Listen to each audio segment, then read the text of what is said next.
بسم الله الرحمن الرحيم. عن أنس رضي الله تعالى عنه قال قال رسول الله صلى الله تعالى عليه وسلم يؤتى بأنعم أهل الدنيا من أهل النار يوم القيامة فيصبغ في النار صبغة.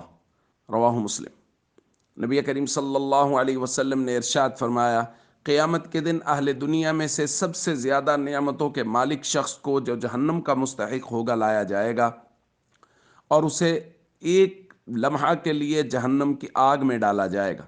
پھر اس سے کہا جائے گا ثم یقال یا ابن آدم هل رأیت خیرا قط، اے آدم کے بیٹے کیا دنیا میں کبھی کوئی خیر اور بھلائی دیکھی تھی؟ هل مر بک نعیم قط، کیا دنیا میں کوئی نعمت تجھے کبھی چھو کے گزری تھی؟ فیقول لا واللہ یا ربی، وہ کہے گا اللہ کی قسم میرے رب میں نے کبھی دنیا میں کوئی نعمت نہیں دیکھی۔ دوستو، وہ شخص جس کو نبی پاک نے تعبیر کیا بِأَنْعَمِ اہل الدنیا، دنیا میں سے سب سے زیادہ نعمتوں کا مالک شخص ہوگا، لیکن ایک لمحہ جہنم کی ہولناکی دیکھنے سے اس کی ساری زندگی کی نعمتیں اس کو بھول جائیں گی، اس کی آسائشیں اس کو بھول جائیں گی، اور جہنم کی ہولناکی ایسے اس کے دماغ پہ سوار ہوگی، وہ کہے گا لا واللہ یا ربی، اللہ کی قسم میرے رب میں نے دنیا میں کبھی کوئی خیر اور بھلائی نہیں دیکھی۔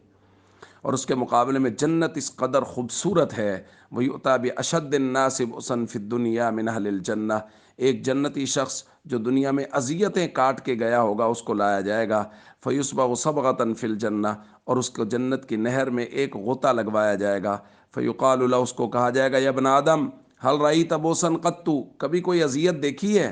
هل مر بک شدۃ قط، کبھی کوئی سختی تم پر گزری ہے؟ وہ کہے گا لا واللہ یا ربی، اللہ کی قسم میرے رب کبھی نہیں، ما مر بی بؤس قط، کبھی کوئی اذیت نہیں، ولا رأیت شدۃ قط، کبھی کوئی سختی اور شدت میں نے زندگی میں نہیں دیکھی۔ تو دوستو، جنت اس قدر خوبصورت ہے، اس کا منظر اس قدر خوبصورت ہے کہ اس کو ایک لمحہ دیکھنے کے بعد دنیا کی اذیتیں بھول جائیں گی، اور جہنم اس قدر ہولناک ہے کہ اس کو ایک لمحہ دیکھنے کے بعد سب سے زیادہ نعمتوں میں وقت گزارنے والا شخص اپنی دنیاوی ساری نعمتیں بھول جائے گا۔ اس لیے ہم سب کو چاہیے ایسے اعمال کریں جس پر اللہ رب العزت ہمارے لیے دائمی جنت کا فیصلہ فرما دے، اور ایسے اعمال سے ہمیشہ بچیں جو جہنم میں جانے کا سبب ہو۔ السلام علیکم ورحمۃ اللہ وبرکاتہ۔